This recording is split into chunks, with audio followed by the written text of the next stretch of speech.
My fellow Americans, today I want to update the world on our efforts to prevent Iran from acquiring a nuclear weapon. The Iranian regime is the leading state sponsor of terror. It exports dangerous missiles, fuels conflicts across the Middle East, and supports terrorist proxies and militias such as Hezbollah, Hamas, the Taliban, and al-Qaeda. Over the years, Iran and its proxies have bombed American embassies and military installations, murdered hundreds of American service members, and kidnapped, imprisoned, and tortured American citizens. The Iranian regime has funded its long reign of chaos and terror by plundering the wealth of its own people. No action taken by the regime has been more dangerous than its pursuit of nuclear weapons and the means of delivering them. In 2015, the previous administration joined with other nations in a deal regarding Iran's nuclear program. This agreement was known as the Joint Comprehensive Plan of Action, or JCPOA. In theory, the so-called Iran deal was supposed to protect the United States and our allies from the lunacy of an Iranian nuclear bomb, a weapon that will only endanger the survival of the Iranian regime. In fact, the deal allowed Iran to continue enriching uranium and, over time, reach the brink of a nuclear breakout. The deal lifted crippling economic sanctions on Iran in exchange for very weak limits on the regime's nuclear activity and no limits at all on its other malign behavior, including its sinister activities in Syria, Yemen, and other places all around the world. In other words, at the point when the United States had maximum leverage, this disastrous deal gave this regime, and it's a regime of great terror, many billions of dollars, some of it in actual cash. A great embarrassment to me as a citizen and to all citizens of the United States. A constructive deal could easily have been struck at the time, but it wasn't. At the heart of the Iran deal was a giant fiction that a murderous regime desired only a peaceful nuclear energy program. Today, we have definitive proof that this Iranian promise was a lie. Last week, Israel published intelligence documents, long concealed by Iran, conclusively showing the Iranian regime and its history of pursuing nuclear weapons. The fact is, this was a horrible, one-sided deal that should have never, ever been made. It didn't bring calm, it didn't bring peace, and it never will. In the years since the deal was reached, Iran's military budget has grown by almost 40%, while its economy is doing very badly. After the sanctions were lifted, the dictatorship used its new funds to build nuclear-capable missiles, support terrorism, and cause havoc throughout the Middle East and beyond. The agreement was so poorly negotiated that even if Iran fully complies, the regime can still be on the verge of a nuclear breakout in just a short period of time. The deal's sunset provisions are totally unacceptable. If I allowed this deal to stand, there would soon be a nuclear arms race in the Middle East. Everyone would want their weapons ready by the time Iran had theirs. Making matters worse, the deal's inspection provisions lack adequate mechanisms to prevent, detect, and punish cheating, and don't even have the unqualified right to inspect many important locations, including military facilities.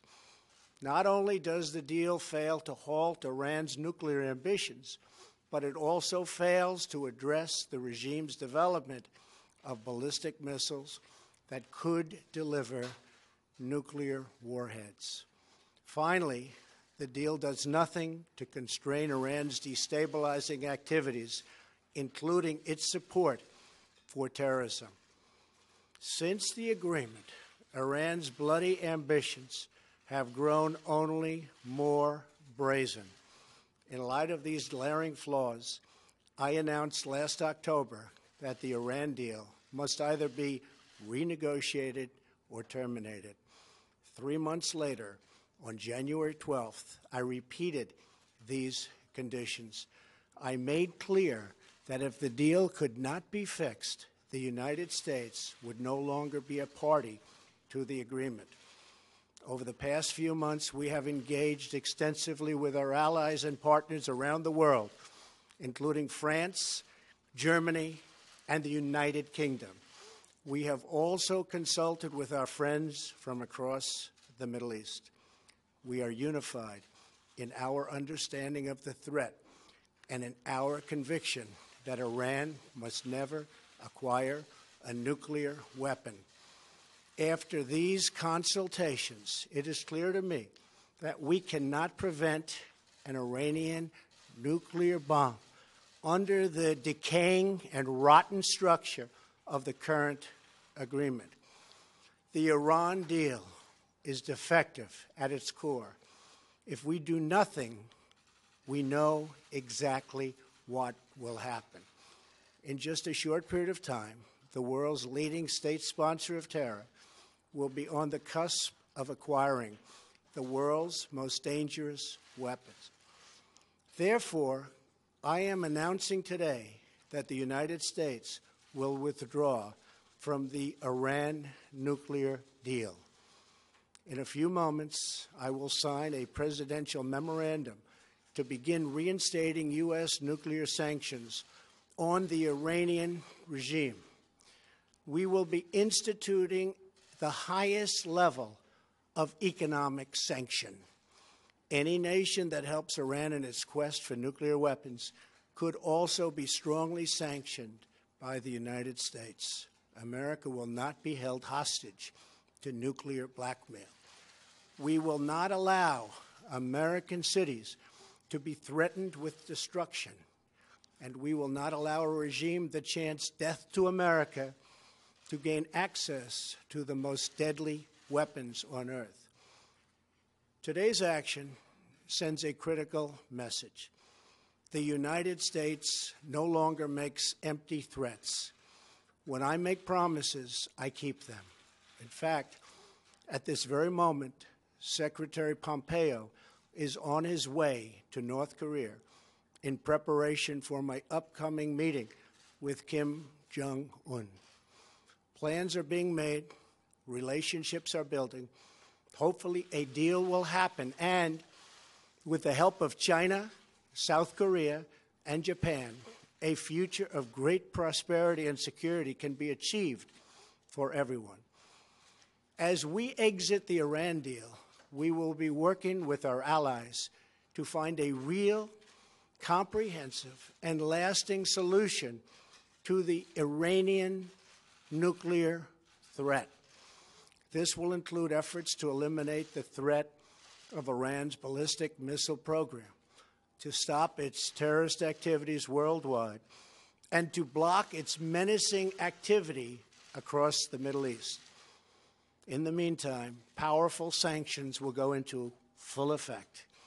If the regime continues its nuclear aspirations, it will have bigger problems than it has ever had before. Finally, I want to deliver a message to the long-suffering people of Iran. The people of America stand with you. It has now been almost 40 years since this dictatorship seized power and took a proud nation hostage. Most of Iran's 80 million citizens have sadly never known an Iran that prospered in peace with its neighbors and commanded the admiration of the world. But the future of Iran belongs to its people. They are the rightful heirs to a rich culture and an ancient land, and they deserve a nation that does justice to their dreams, honor to their history, and glory to God.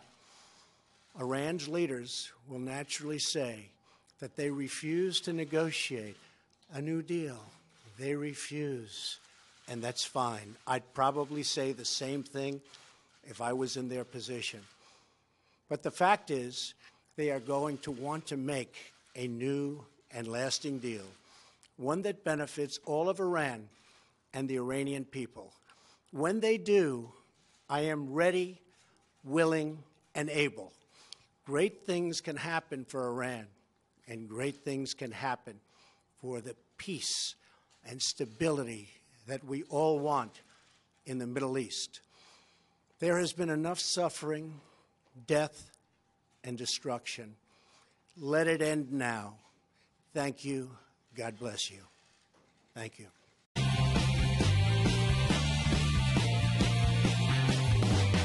President Trump announced this afternoon that he'll be pulling the United States out of the Iranian nuclear deal 3 years after President Obama negotiated it.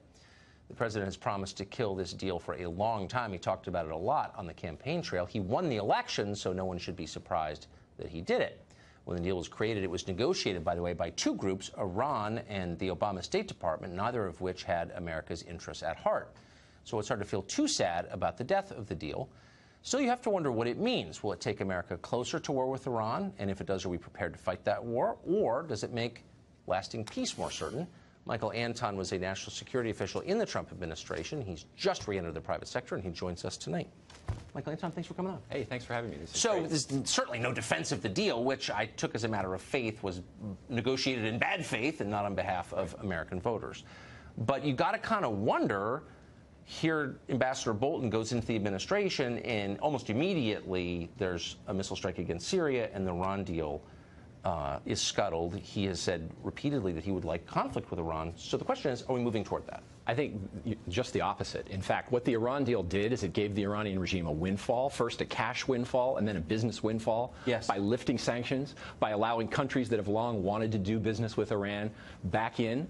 Germany, especially, the UK, France, all started enacting commercial contracts with Iran. We've seen the Iranian GDP go up, and Iran's spending on ballistic missiles, on terror financing, on destabilizing activities, on continuing wars in Yemen and Syria, all of that rose since the Iran deal went through. By reimposing sanctions, which is what getting out of the deal does, it will reduce the amount of resources that the Iranian regime takes in, and it will reduce their ability to spread mayhem and chaos, and it will reduce conflict and the likelihood of war. Conflict with the United States? I mean, because I think maybe at the core of this is the question, I understand that Iran is a rogue nation and doesn't like the United States, but if you were to list a sort of hierarchy of nations that threaten us, would it be on that list? Oh, absolutely. It's one of the top nations on that list. How many acts of Iranian-sponsored terror have we had in this country in the last, say, 20 years? In the last 20 years? Well, there were, in this country, harder to say, but against U.S. interests that the Iranians have either backed or been involved in, there have been many. They blew up a dormitory in Saudi Arabia, the Khobar Towers. It's a famous case in 1996 that killed almost 100 Americans. They probably, we believe, trained and maybe even provided the explosives to the al-Qaeda terrorists that bombed the embassies in Tanzania and Kenya. Yes. We know the 9/11 Commission showed that they facilitated transit for the 9/11 hijackers. Bin Laden's own son lived in Iran for a time being. Yes. Documents that were captured when bin Laden's home was raided in Pakistan that the Obama administration refused to release because it would paint a very dark picture of Iran and harm the possibility of getting the deal. The Trump administration finally released, and it shows Osama bin Laden on the record saying to his followers, you got to work with the Iranians. They hate the Americans as much as we do. This is a necessary and useful alliance, even if we have our differences. They're the great Satan, and we basically agree with that. We can work out our own differences later. That's a compelling data point. I would agree with that. I think it's really interesting. It hasn't received enough attention. McMaster, though, was for keeping the Iran deal, correct? Am I misstating that? No, I think you're misstating that. I think that there was a consensus in the administration that the deal was bad. We would give our European allies a reasonable chance to fix it. The president agreed with this, and the president said it in his January statement. if people can come together, if these nations can come together, fix the flaws, he'd be open to staying in. What you saw the action here today is that didn't happen. And look, I would say to the critics who say that President Trump was always eager to get out of the Iran deal, he certainly was, I think, eager to get out of it or fix it. But it's telling that we're now, 16 months into this administration, and he didn't do it on day one. No, you're absolutely right. He gave every chance to all parties to come together and see if he could make this thing better. And I think 16 months is plenty of time. It didn't happen, and he kept to his word.